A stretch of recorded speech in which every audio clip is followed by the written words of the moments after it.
महोदयांनी अतिशय सकारात्मक उत्तर जरी दिलं सगळं तरी बात सही आहे, मगर दूध में थोड़ा दही है.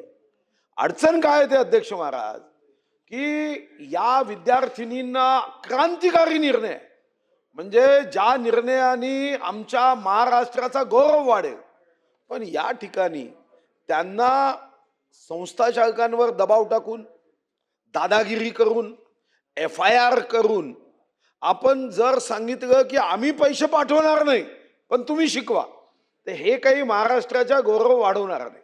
मग याला काय केलं पाहिजे? खरं तर आमचे चंद्रकांत दादा अतिशय अनुभवी आहे आणि विद्यार्थी क्षेत्रामध्ये त्यांचा एवढा अनुभव बोटावर मोजण्या इतक्या लोकांमध्ये आहे. डॉक्टरेट ऑफ स्टुडंट प्रॉब्लेम याच्यामध्ये डॉक्टरेट आहे. तर पहिला निर्णय मंत्री महोदय, वित्त विभागातून तुम्हाला पैसेच दिले जात नाही, तुम्ही आकडे काढा. जो निधी आउटले मंजूर होतो तो वितरितच होत नाही. तर पहिला मुद्दा की तुम्ही निगेटिव्ह ट्रेझरी सिस्टीमचा आग्रह का करत नाही? पुन्हा पुन्हा फायली पाठवायच्या. तर तुम्हाला स्वतःला अनुभव आहे की अनेक अधिकाऱ्यांचे मुलं मुली ऑस्ट्रेलिया, न्यूझीलंड, लंडन, अमेरिका शिकतात आणि महाराष्ट्रात गरीब मध्यमवर्गीयाचे पोरं शिकतात. त्यांना निधी देताना असं वाटतं की जसं काही यांच्या घरचा पैसा देतोय, यांची घरं विकतोय, सोनं विकतोय.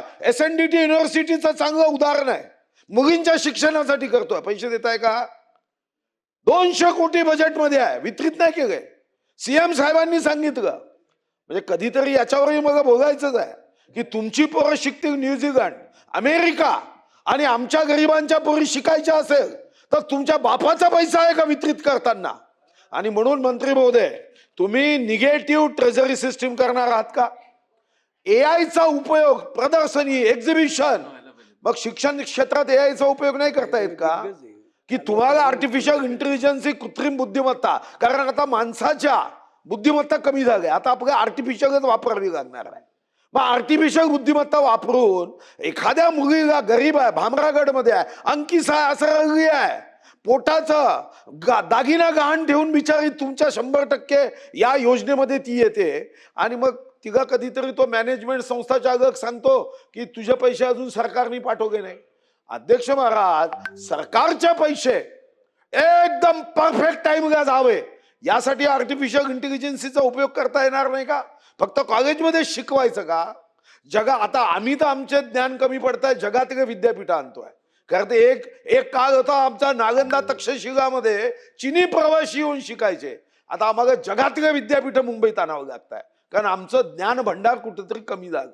अध्यक्ष महाराज, मग माझा दुसरा स्पेसिफिक प्रश्न आहे की तुम्ही निगेटिव्ह ट्रेझरी सोबत AI चा उपयोग आपण करणार आहात का? आणि नंबर 3, ही माझी आग्रही विनंती आहे आणि तुम्ही अतिशय म्हणजे आमचे आदर्श नेते आहात.